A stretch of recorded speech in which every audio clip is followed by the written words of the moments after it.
Brought to you by wikivd.com. Henry V of England. Henry V was King of England from 1413 until his death at the age of 36 in 1422. He was the second English monarch who came from the House of Lancaster. After military experience fighting the Welsh during the revolt of Owain Glyndwr, and against the powerful aristocratic Percys of Northumberland at the Battle of Shrewsbury, Henry came into political conflict with his father, whose health was increasingly precarious from 1405 onward. After his father's death in 1413, Henry assumed control of the country and embarked on war with France in the ongoing 100 Years' War between the two nations. His military successes culminated in his famous victory at the Battle of Agincourt, and saw him come close to conquering France. After months of negotiation with Charles VI of France, the Treaty of Troyes recognized Henry V as regent and heir apparent to the French throne, and he was subsequently married to Charlotte's daughter Catherine of Valois. Following Henry V's sudden and unexpected death in France 2 years later, he was succeeded by his infant son, who reigned as Henry VI. Early life. Henry was born in the tower above the gatehouse of Monmouth Castle, Monmouth, Principality of Wales. He was the son of 20-year-old Henry of Bolingbroke and 18-year-old Mary de Bohun. He was also the grandson of the influential John of Gaunt, and great-grandson of Edward III of England. At the time of his birth, Richard II of England, his cousin once removed, was king, as he was not close to the line of succession to the throne. Henry's date of birth was not officially documented. His grandfather John of Gaunt was the guardian of the king at that time. Upon the exile of Henry's father in 1398, Richard II took the boy into his own charge and treated him kindly. The young Henry accompanied King Richard to Ireland, and while in the royal service, he visited Trim Castle in County Meath, the ancient meeting place of the Irish Parliament. In 1399, Henry's grandfather died. In the same year, King Richard II was overthrown by the Lancastrian usurpation that brought Henry's father to the throne, and Henry was recalled from Ireland into prominence as heir apparent to the Kingdom of England. He was created Prince of Wales at his father's coronation and Duke of Lancaster on 10 November 1399. The third person to hold the title that year. His other titles were Duke of Cornwall, Earl of Chester and Duke of Aquitaine. A contemporary record notes that, during that year, Henry spent time at the Queen's College, Oxford, under the care of his uncle Henry Beaufort, the Chancellor of their university. From 1400 to 1404, he carried out the duties of High Sheriff of Cornwall. Less than 3 years later, Henry was in command of part of the English forces. He led his own army into Wales against Owain Glyndwr and joined forces with his father to fight Harry Hotspur at the Battle of Shrewsbury in 1403. It was there that the 16-year-old prince was almost killed by an arrow that became stuck in his face. An ordinary soldier might have died from such a wound, but Henry had the benefit of the best possible care. Over a period of several days, John Bradmore, the royal physician, treated the wound with honey to act as an antiseptic, crafted a tool to screw into the broken arrow shaft and thus extract the arrow without doing further damage, and then flushed the wound with alcohol. The operation was successful, but it left Henry with permanent scars, evidence of his experience in battle.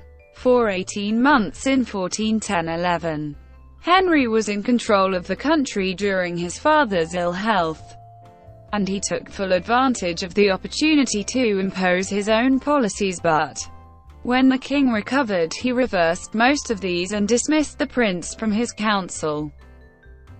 Role in government and conflict with Henry IV. The Welsh revolt of Owain Glyndwr absorbed Henry's energies until 1408. Then, as a result of the king's ill health, Henry began to take a wider share in politics. From January 1410, helped by his uncles Henry Beaufort and Thomas Beaufort, legitimised sons of John of Gaunt, he had practical control of the government. Both in foreign and domestic policy he differed from the king, who in November 1411 discharged the prince from the council.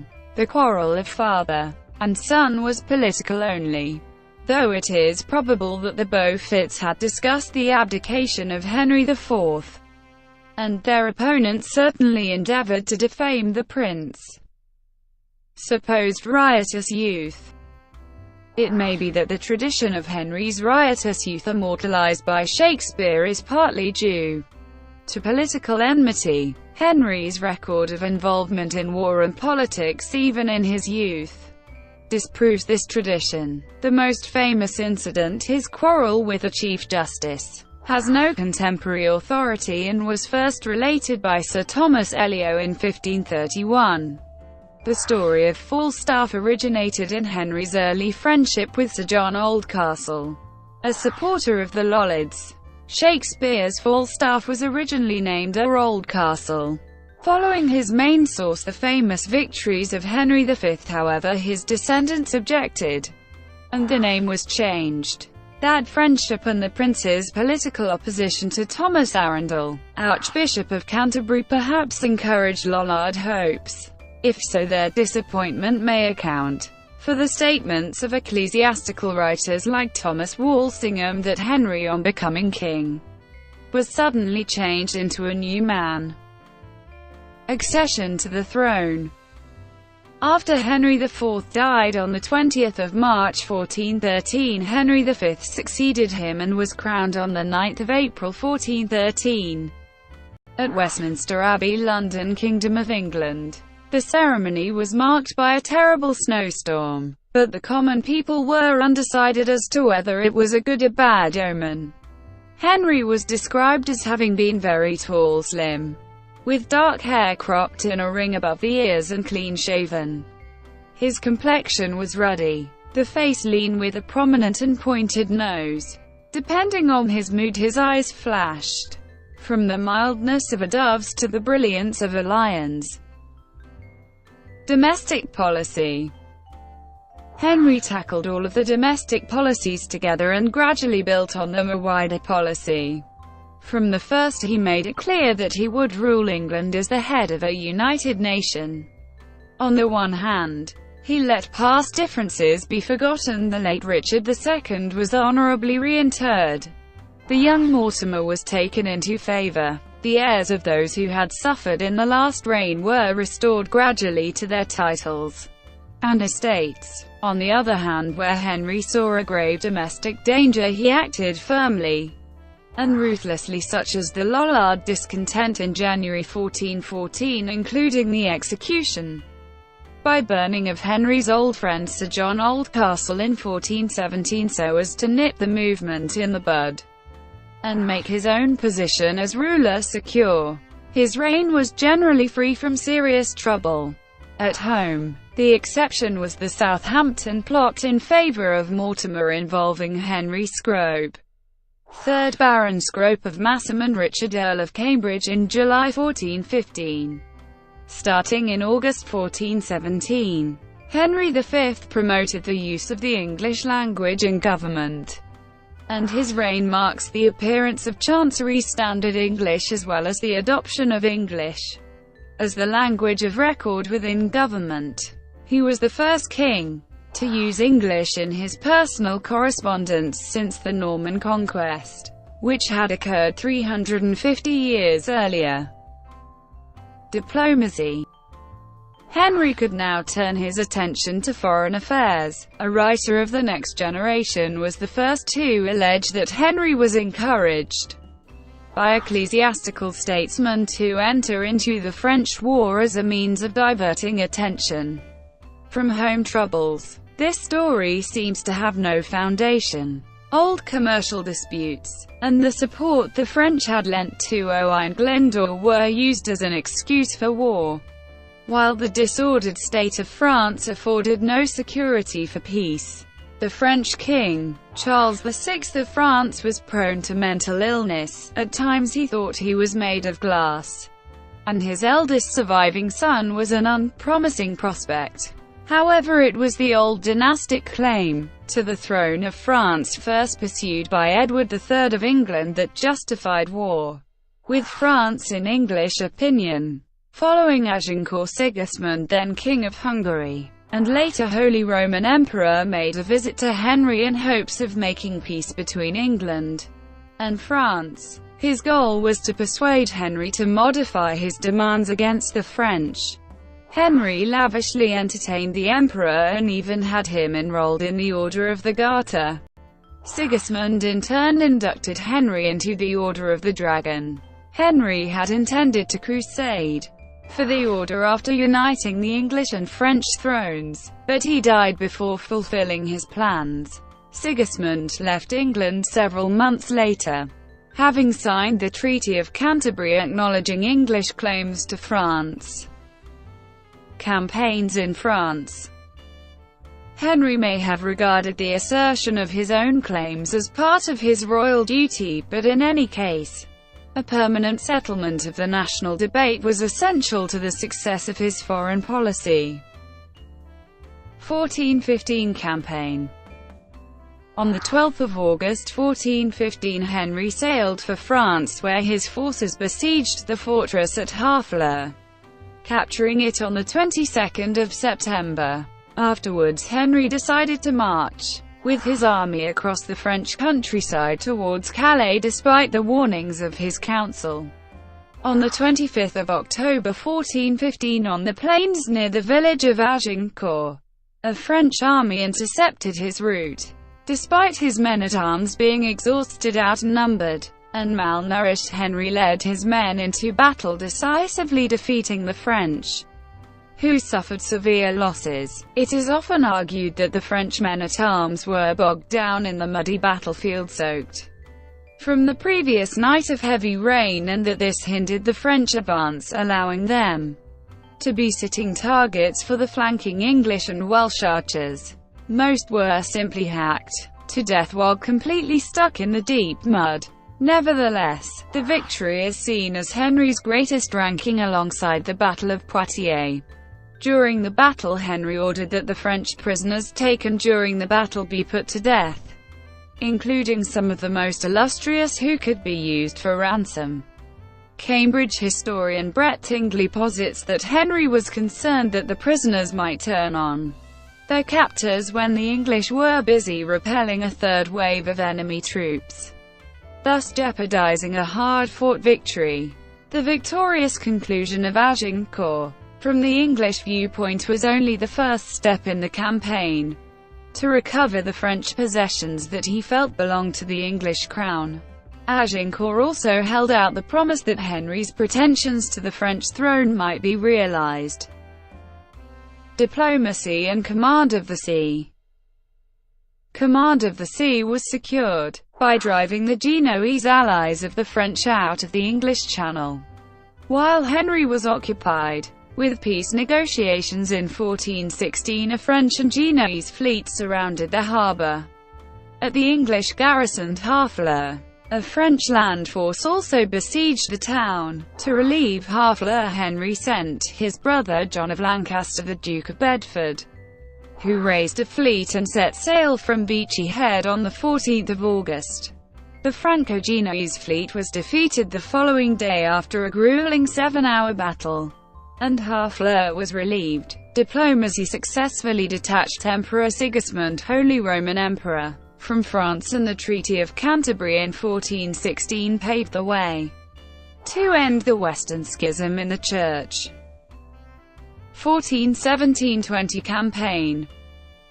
With those two potential enemies gone, and after 2 years of patient preparation following the Battle of Agincourt, Henry renewed the war on a larger scale in 1417. Lower Normandy was quickly conquered, and Rouen was cut off from Paris and besieged. This siege cast an even darker shadow on the reputation of the king than his order to slay the French prisoners at Agincourt. Rouen, starving and unable to support the women and children of the town, forced them out through the gates, believing that Henry would allow them to pass through his army unmolested. However, Henry refused to allow this, and the expelled women and children died of starvation in the ditches surrounding the town. The French were paralyzed by the disputes between Burgundians and Armagnacs. Henry skillfully played them off one against the other without relaxing his warlike approach. In January 1419, Rouen fell.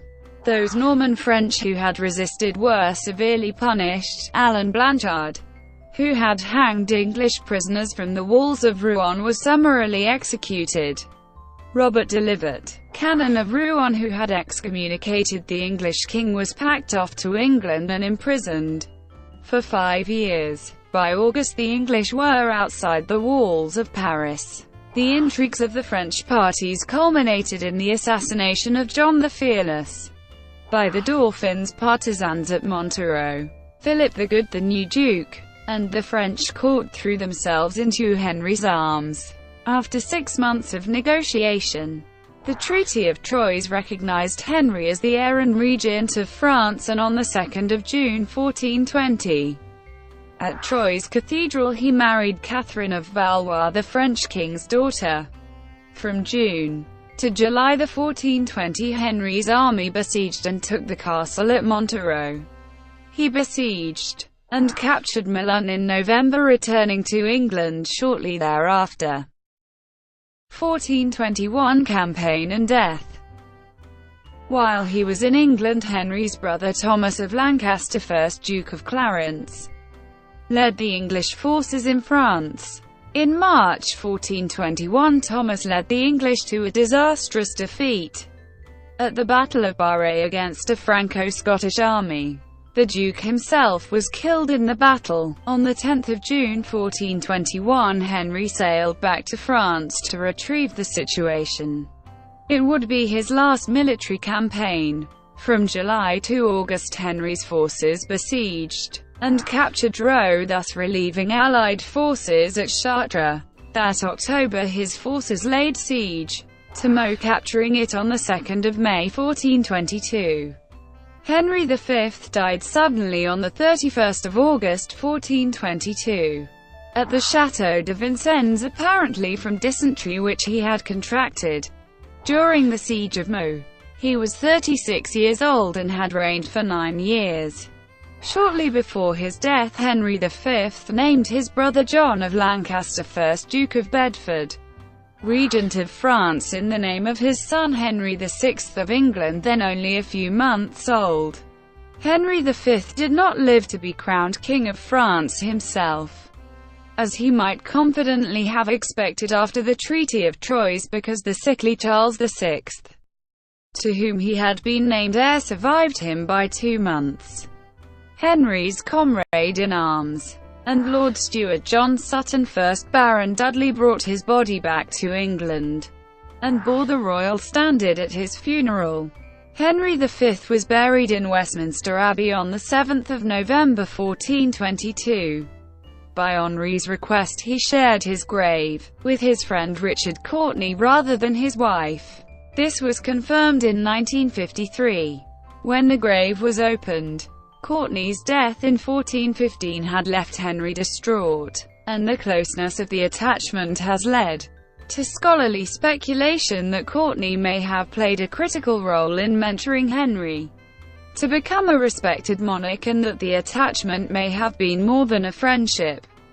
However, the Abbey says that Richard Courtenay's grave was found in the base of Henry's chantry, perchance disturbed when the King's Memorial was built. Also, Henry's last will and codicils, which gave specific instructions on how he should be buried, make no mention of a co-burial with anyone else. Arms.